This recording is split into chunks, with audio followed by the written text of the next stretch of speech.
Hello, everybody. This is Shea Robson from GameZone, bringing you your Masters Reykjavik coverage. I'm joined here today with TenZ. TenZ, how are you feeling? Undefeated, back-to-back 2-0s. How are you feeling? I'd say it's a given that I'm feeling really confident right now. We won 2-0 two times, and now we're 4-0. We're on to one more match before the grand finals if we win that one. So I'd say we're definitely gonna continue this momentum through the entire tournament. Yeah. So you joined Sentinels just a few months ago, and now you're the favorites to win this first Valorant International. Like, again, it must feel amazing to be, the favorites to win it all. Yeah, it feels amazing to just feel like you're the favorite, and it's something that I didn't really feel throughout any time in my career in CS or my time in Valorant, and I just honestly appreciate it so much. Like, this team is amazing, and one thing I like about this team is I kind of feel like an addition to an already complete puzzle. Right. Yeah. And Shazam just said moments ago in another interview that the pressure of being favorites can get to the players. Is it affecting your mental in any way? Do you feel any more pressure than you usually would being the favorite? No, we don't feel any pressure. I'd say the way we play and the style we have, we are really friendly with each other. We like to have fun, and I think that carries out into a lot of our gameplay. Right. And before you did go ahead and join Sentinels, you did take a brief hiatus. Did that help recharge your competitive drive? Pardon, could you reiterate? Yeah. So before you actually joined Sentinels, you took a hiatus from professional play. Okay. Did that help recharge your competitive drive? Are you more motivated to play? Yes, it definitely kind of recharged me. When I stepped down and I originally became a streamer again, I when I was watching matches, I kind of realized I missed that the competitive aspect of the game, and I still had that competitive drive. So I definitely wanted to compete still, and I knew I had to do something about it. Right. Yesterday in an interview, you said you didn't think there was an underdog team at Masters. Has anything stood out today to change your mind? Or is it still just nothing that sticks out? I would say there's nothing that sticks out. Honestly, I didn't really pay attention to the other matches. I just know that like an underdog team that people would think originally would be X10, but actually looking at them and watching their gameplay, they're quite good. All right, so let's talk about Team Vikings. You said that once Sentinels gets into a groove, you stomp through the entire tournament. Yesterday, you did stomp against Fnatic. Well, very close games, but in the grand scheme, you did stomp. Were you guys in your groove today? Do you think that you performed just as you would like to? Yes, I definitely think that we were in our groove today, and I know everyone owns on the team. Maybe like the stats don't show it, but the stats don't tell a whole story. And I definitely say the team as a whole, we were all comfortable. We felt great playing, and yeah, it was nice to win. And the differences, did you see any differences in the play style between Fnatic and Team Vikings? And which would you think was better? The difference between Team Vikings and Fnatic is a lot more tactical, as you can say, and I think that kind of benefits this game where if you just hold or you stand still after something and kind of play really patient, a lot of the times the enemy team that you're playing against will kind of make the mistakes for you and you're able to capitalize off those mistakes. So that's something that I appreciate about their gameplay. Now, the first half of map one on Icebox, it didn't look too great. Was I? Yeah, Icebox. It didn't look too good for Sentinels. It was a very close first half. Did you underestimate going in, or was it just some bad misplays on defense?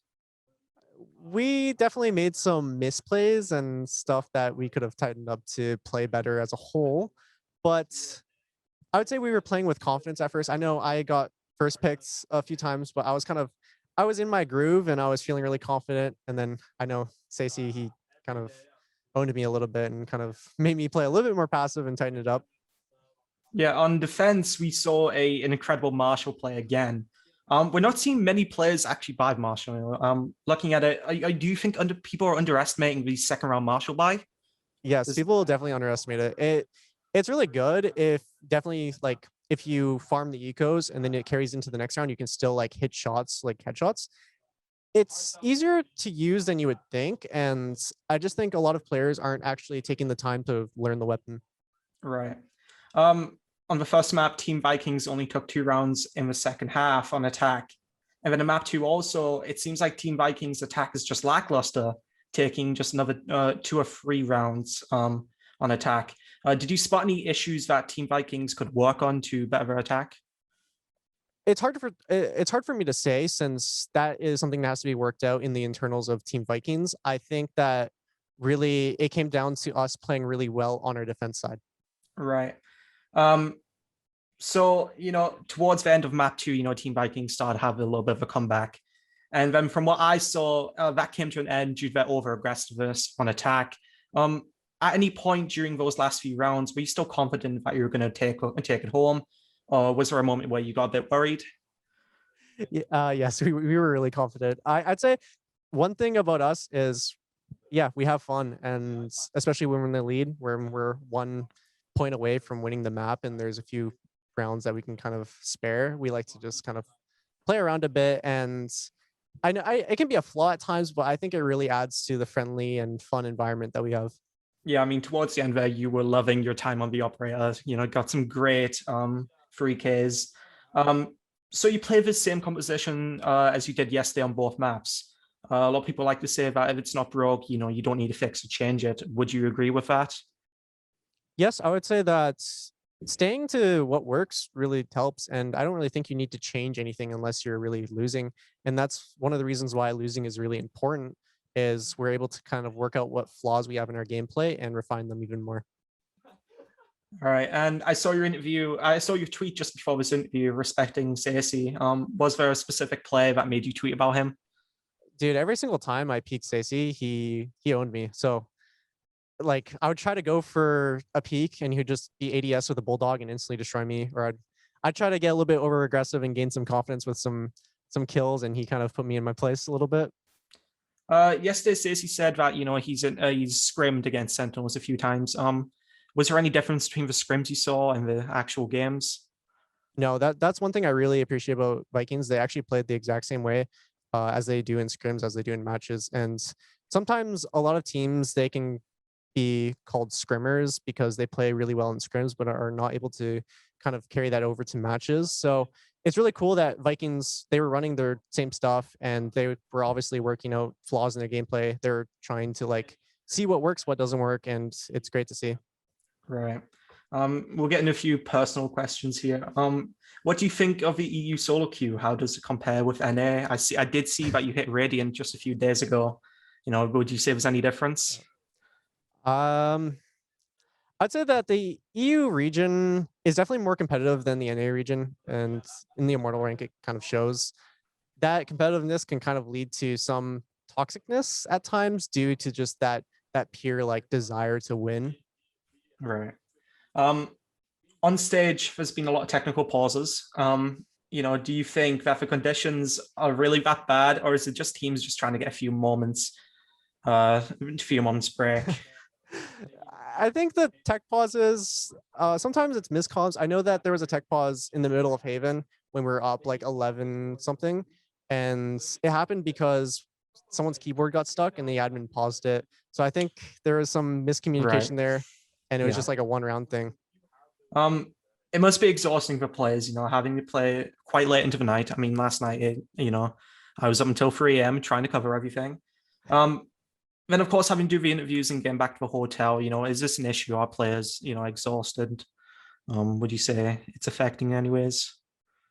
I would definitely say that near the end of the night, especially if it can kind of get past 10 p.m., that's when it kind of gets late and will make you feel sleepy. So right, the tournament luckily hasn't gone to like really late matches. Like a match might get delayed at most maybe an hour, but luckily there hasn't been like 3-hour delays.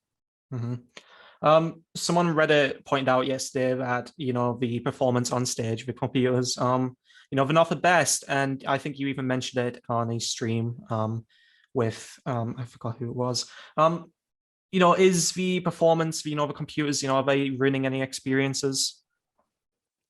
So the computers, they definitely could be improved for Valorant gameplay. I know it's really hard because this is the first tournament that Riot is hosting for Valorant, and as the first tournament, you don't really know what to expect, and you don't know like how the FPS will be, for example, especially due to this meta with Viper and Astra that completely destroys FPS, and that's why sometimes you might experience some FPS issues. But it's really just something that will get worked out over time like through more events being hosted. All right. And also referring back to that clip, you also mentioned that some of the conditions that you're facing at the hotel, bad ping, 5 up, 5 down, and I believe you said. You also said that the monitors that you're using, it gave you a bit of a headache. Has anything changed since? Have you spoke to Riot? Have they clarified? Have they tried to change anything? Nothing has changed. It's just kind of we have to tank it out and deal with it. The conditions aren't ideal, but obviously everything can't be perfect. And I know that Riot's doing their best, and I really appreciate that. Well, that's all I've got for today, TenZ. Congratulations on qualifying for the upper bracket finals. Hopefully we'll see you in the grand finals. Do you have any words for the North American fans watching this? I mean, this is probably the first time in a while we've seen North America win at something. So is there anything you got to say for the Sentinels fans and North American fans? Yeah, I honestly appreciate all the NA fans. I appreciate the fans that support me and the team. And go NA. And thank you very much for the interview. Okay, thank you. Thank you.